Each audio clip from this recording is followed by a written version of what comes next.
এখন আকাশের দিকে তাকিয়ে শুধু যুদ্ধবিমান বা ড্রোন শনাক্ত করলেই হবে না, নজরদারি হবে একটি সাধারণ মাছের দিকেও। কারণ দেখতে মাছির মতো হলেও সেটি হতে পারে অত্যাধুনিক এক গুপ্তচর ড্রোন। আধুনিক প্রযুক্তিতে নতুন এক চমক দেখিয়েছে চীন। এমন এক ক্ষুদ্র ড্রোন তৈরি করেছে তারা, যা আকারে প্রায় একটি মাছি বা মশার সমান। বিশেষজ্ঞরা বলছেন এই প্রযুক্তি ভবিষ্যতে যুদ্ধ এবং গুপ্তচর বৃত্তির ধরনই বদলে দিতে পারে। আর এ কারণেই চীনের প্রতিপক্ষ দেশগুলোর মধ্যে তৈরি হয়েছে নতুন উদ্বেগ। প্রযুক্তি খাতে বরাবরই নিজেদের সক্ষমতার জানান দিয়ে এসেছে চীন। কৃত্রিম বুদ্ধিমত্তা, রোবোটিক্স, সামরিক প্রযুক্তি কিংবা নজরদারি ব্যবস্থা, প্রায় সব ক্ষেত্রে নতুন নতুন উদ্ভাবন নিয়ে হাজির হচ্ছে দেশটি। এবার সেই তালিকায় যোগ হয়েছে মাছির মতো দেখতে একটি অতি ক্ষুদ্র ড্রোন।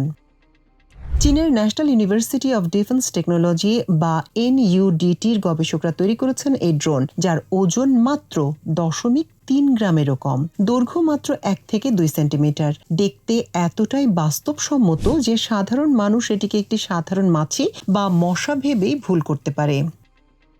ড্রোনটির গঠনও অবাক করার মতো। পাতার মতো ডানা, কালো রঙের ক্ষুদ্র শরীর এবং সরু 3টি পা। সবচেয়ে বিস্ময়কর বিষয়টি হলো এর ডানা প্রতি সেকেন্ডে 500 বারেরও বেশি ঝাপটাতে পারে। ফলে এটি উড়ার সময় প্রায় কোনো শব্দই তৈরি করে না, এমনকি চলাফেরাও করে প্রকৃতির মাছি বা মশার মতোই। চীনা রাষ্ট্রীয় টেলিভিশন CCTVতে যখন একজন শিক্ষার্থী আঙুলের ডগায় এই ড্রোনটি ধরে প্রদর্শন করেন, তখন বিষয়টি নিয়ে বিশ্বজুড়ে আলোচনার জন্ম দেয়। শিক্ষার্থী লিয়াং হেক্সিয়াং জানান, এটি মূলত একটি বায়োনিক রোবট। যুদ্ধক্ষেত্রে তথ্য সংগ্রহ এবং বিশেষ সামরিক অভিযানের জন্য এটি আদর্শ হতে পারে। এই ক্ষুদ্র ড্রোনে যুক্ত করা হয়েছে অতি ক্ষুদ্র ক্যামেরা, মাইক্রোফোন এবং বিভিন্ন সেন্সর। ফলে এটি ছবি তুলতে, শব্দ রেকর্ড করতে এবং বিভিন্ন ইলেকট্রনিক সিগন্যাল শনাক্ত করতে সক্ষম। ঘরের জানালার ফাঁক, গাছের পাতা কিংবা কোনো কক্ষের কোণে লুকিয়ে থেকেও এটি তথ্য সংগ্রহ করতে পারে।